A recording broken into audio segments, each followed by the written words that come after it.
Call whoever you was on the phone with and tell them to buy you a phone. Hey y'all, and welcome back to my YouTube channel. Today is gonna be a story time of how my boyfriend went to jail. Boyfriend at the time went to jail. At the time, not currently, at the time. Let me go ahead and get the story started. So, I already did my brows. I used the TPLC brow pencil, and then I used the e.l.f. concealer in the shade Deep Caramel. But long story short, this is a couple years ago. This is like, I can't give you a year. I can't give you a year. I feel like that's just, I was a little peak back then, but it was back in the day. Was a relative of a former best friend that I had, and me and him were talking on and off for a little while, like over a summer, and then we had stopped, and then we got back talking, and then around this time we started talking. Unfortunately, he was in jail. We were talking for like a month or two or whatever. And then I had pulled up to a gas station. Next thing you know, my phone was like going off. It was going off. Like, I was at a store called Superstop, and I was like, oh my God, who is all these people calling me? They was calling me from random ass numbers. Okay, keep up with the story. So I'm at the store. I'm getting the phone calls and whatnot. So I was like, let me get in the store first because it was raining. I hate when it rains. I don't like being outside with the rain.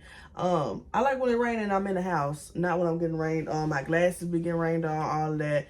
If you know, you know. Okay, so I go up in the store. I finally answer the phone. It's his sister. His sister like, hey, is this Michaela? I got this number from my brother. And I was like, yeah. And I'm like, who is this? So she tell me her name is it's his sister or whatever. She's like, okay, so blah, blah, blah, got it in jail. I was like, he got in jail? And so I'm looking around like automatically somebody asked me for some money. So I was automatically pissed. I'm like, okay, so he in jail and what you want me to do about it? Just pause there. I'm gonna have to go back some. All right, so I forgot a part of the story. So it was a weekend that we had ended up going out of town. It was like a 45-minute drive or whatever, and we went out previously. So it was like a couple days later, I had got back home, and then I was going to work, and I hadn't heard from him all day. So I was like, okay, that's kind of weird, but this has happened a couple of times before where we wouldn't talk to each other for days at a time, we was doing our own thing because we wasn't together. Okay, like I said earlier, I was pee. I was not. But anyway, so it was like a day or two I hadn't heard from him. So I was like, okay, we back on that same BS again. We ain't talking, whatever. But then, like I said, now I was looking around to see had he been in jail, because he was an in and out of jail kind of guy, unfortunately. So I was like looking around. And so I'm like, okay, I don't see him on none of the rosters. Okay, cool, he not in jail. Okay. So fast forward, I'm at the Superstop, I'm at the store, I'm you know, talking on the phone, She tell me he in jail. I'm like, okay, I ain't got no money to be giving nobody, you know, whatever. And so after that, she tell me he in jail. I'm like, okay. So then I get to the house, and then so I get an email, and I'm like, what? So I didn't even know he had any of this information, but I guess the girl had went through my social media or whatever and like found my email, because it was from my business email, not to a personal email. But I digress. Set up to like create an account or whatever the case may be. So I was like, okay, so let me create this account because I'm assuming he wanted to get in contact with me, whatever. I'm like, why you just didn't call the phone? But what happened is he was transported out of the town that we were originally at and transported to a whole nother state. So they had a whole different type of setup on how he was supposed to contact his peoples and stuff like that. So that's how we communicated most of the time, whatever. But so this is where the story started to get a little weird. So it was 30 days later, and we was texting back and forth, calling back and forth, whatever. And so I had ended up picking him up from the facility that he was at. Stay with me. I was not keeping the pee by going to go pick him up from that facility. Okay, so I pick him up okay, wait a minute, I got back up. Okay, so over the course of that 30 days, a plan was originated. And so I go from keeping the pee to not keeping the pee, because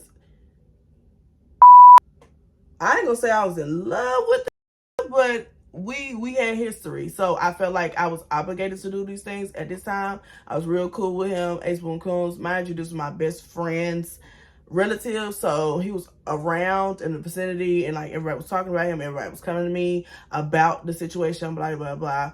So yeah, I had a jailbird for a minute. Whoop-de-doo, you know, whatever. So a plan was formulated for me to go and get him.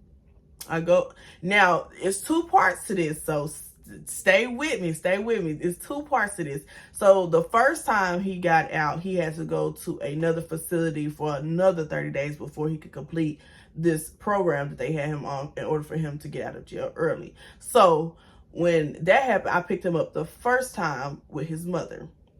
So I had ended up starting speaking to his mother. I had never met his mother, anything like that, because we were keeping it P. We wasn't doing all that. You know what I'm saying? So we met up. I picked her up from her house, and then we went over to the first facility to go and get him. He was able to be out for like a couple of hours, whatever. I think, or no, it was 2 days. It was 2 days he was out or whatever. Unfortunately, yes, I bought the hotel. Don't yes, he had a baby mama, and yes, he had 2 kids. Okay. Don't get me in the comments. I was a young girl. I was young. But anyway, so which the baby mama never I don't know. We didn't ever cross paths or anything like that. It was just, you know, and I love that for me. I didn't have to deal with that drama. So thank God for that. Anyway, so the 2 days that he was out, we went out to eat, and this is where I was like, oh, this ain't it. This ain't it for me. I was like, oh, no. Okay. I'm trying not to put so many details because I know some people watch my social media, and I'm not trying to put too many details, and I'm trying to give y'all a good story time. So we went out to eat at a restaurant or whatever, and the way he was just conversating with his mama, I was like, oh no, I don't want that. I don't want that. It was so aggressive, and it was just like, it was just a little bit too much for me. So fast forward to, I dropped him off at the next facility. We said our goodbyes, and we continued to have conversations because I felt like this was, at that point, it was going somewhere. I felt like. So fast forward to the end of the 30 days at the next facility. So after the 30 days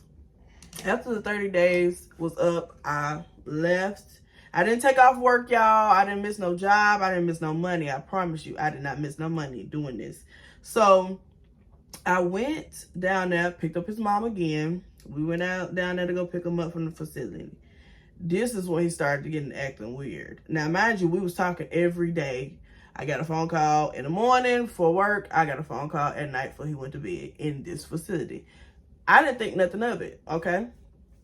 So, we go to his mom's house, whatever. We're chilling for the day. It was a nice day, you know, whatever, but I could tell the vibe was, like, seriously off.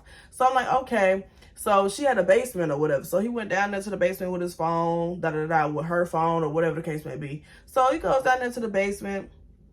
And so, next thing you know, I went to the bathroom because I'm like, dang, I'm just not getting up. We would sleep all day on and off. It was snowing. It was raining. It was a whole bunch going on, right? So I went to the bathroom and I hear a voice because he was down there on the phone. So I hear a voice, but I'm like, is there a girl down there? But no, he on the phone with a girl, y'all, with a girl. So he was on the phone with a girl. When I tell you, it took all my might not to act a fool because we were in his mother's house. So I wasn't going to be disrespectful because his mama was super cool. She was super sweet. She was super cool. We was definitely vibing it out. Now, was I a dummy? You know, a little bit. Yeah, a little bit. But at the same time, I knew what type of man he was before he even went to jail that time. So I don't know why. But like I said, I thought it was different this time because we had not had that long of a communication for that consistent amount of time. Even when he was in jail prior, we didn't talk at all really when he was in jail prior because he was with somebody else. So, long story short, he comes back up I stayed in the bathroom until I heard him come up the steps so he can know that, yeah, I did hear your conversation or whatever. So He come back up the steps from downstairs. He's like, what's wrong with you? You acting weird. I'm like, immediately, okay, so he know. I heard the conversation, whatever. Because he was like asking me, you know, these random questions. So I was like, nah, I'm cool. It's good. Whatever. Like, who you was on the phone with?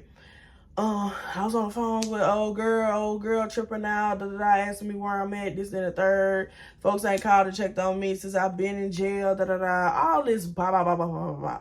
So, my foolishness, I believe it. So, we ended up going out to eat again. We went out to eat. We came back that morning. Now, this is where the story gets juicy. All right, so that morning, we had got up. I had brushed my teeth, washed my face, got everything all together. Because I was already, like, feeling the vibe, like, okay, so after this, I'm finna get ready to go. Like, we're going to go get breakfast. I'm going to say bye to everybody, and I'm finna be getting ready to go. So, he was standing outside. I was on the phone. I forgot who I was on the phone with that day. I might have been on my phone. You know what? I called my mama. And I was telling her, I was like, oh, you know how da-da-da-da, and I'm getting all these signs, da-da-da, I'm finna get ready to go, whatever. So, it was thunderstorming real bad that night. So I was like, okay, I'm gonna give it a little minute for it to clear up on the streets, and then I'm finna be getting ready to go. So the vibe was still weird. It was still weird. So I was like, okay, cool. So I went outside in my car, and I was talking to my mama, and then he comes outside. He was on the phone with the same girl. Now, mind you, he didn't see me in the car because he was still asleep in the bed. He didn't see me in the, I guess he figured I was in the car, whatever. So he comes out, girl back on the speakerphone. So I rolled down the window. Mind you, my car is not tinted. It's not attended with the car. I don't know how he didn't notice I was in the car, but he was talking about some, oh, I'm not with nobody, I'm up here at my mama's house. You come up here and see who I'm with, I ain't with nobody with my mama. So I'm listening to the whole conversation, whatever. He gets off the phone. I get out the car. He looking at me. I'm looking at him. I'm like, okay. So I immediately went in there and I told his mom, I was like, hey, I'm finna get ready to go. You know, I apologize. You know, I know we had plans, but I'm finna get ready to go. I'm not finna do this. So I said, I'm not gonna show out. I'm not gonna act no fool. I'm finna go ahead and just get my bags and go. So he got to talking about some, when did we ever say we was in a relationship? This old girl before you, just bumping at the gums. I'm like, okay, so this how we gonna flip this on me? Because I was sitting in the car. I didn't actually come out here and call that girl, but it is what it is. So I said, let's just not do this. We at your mama's house. Let's just go on and I'm gonna drop you off where you need to be dropped off. So he was like, okay, so let me go to my daddy's house. Okay, whole ride was silent, y'all. It was silent. I'm telling you, you can cut the tension with a knife. Like, he was just fuming because he like, dang, like, she listened to that whole conversation, like, that's crazy. But at the same time, dude, I understand we want a relationship, but who does that? That's ridiculous. Call her and tell her to come pick you up from your mom. You know, I ain't gonna do it. But that's what I was feeling. Here's my kids if you hear in the background. So we're gonna start on foundation. But anyways, so this is where the story gets juicy. We get on the road. The whole conversation, it was no conversations. I had my music playing. It was totally quiet. We finally arrived to the city where we were before all this happened. And the person proceeds to say, let's go to Walmart. I said, okay, what you need out of Walmart? So I'm thinking toothbrush, toothpaste. This to say, can you buy me a phone and I'll pay you back? When I tell you, I laughed in his face so hard. Buy you a phone? Like a phone? A cellular device? Off my card? Off my cash? I said, no. I said, I'm not going to buy you a phone. I said, I could drop you off or I can get you some toothpaste, toothbrush, you know, whatever. But I'm not buying you no phone. So he looking at me, I'm looking at him. He said some other words that I cannot remember because I literally was toning it out. Like, because I was backing up at a Walmart because, baby, who's finna buy who a phone? You ain't my man. So he tell me where he want to be dropped off. He gets dropped off. And yeah, the rest was history. That was the last time I ever talked to him besides the next time he went to jail and he tried to call me. And I was already in a relationship at that time. No longer in a relationship. Don't get in the comments. No, don't. All right, y'all. So this is the finished look. If you enjoyed this story time, let me know in the comments. Thank y'all for 555 subscribers. Since I checked earlier, I was at 555. Thank y'all so much for all the love on the last video. I appreciate that. Welcome back into the makeup community. I hadn't did makeup in over 30 days at that point when I made that video, but the makeup videos will be coming back, and there will be a lot more story times. I hope y'all enjoyed this one. And look, I found the eyeliner after I got finished, and I knew I was going to do that. But anyway, thank y'all for subscribing. Thank y'all for liking. Thank y'all for getting in the comments, because I was alone for a long time, y'all. I ain't had nobody else talking to me in them comments. It was just blank. But I appreciate y'all for leaving y'all comments. But just let me know if y'all enjoyed this video. Don't forget to like, share, comment, and subscribe to my YouTube channel. And I'll see y'all tomorrow. Bye.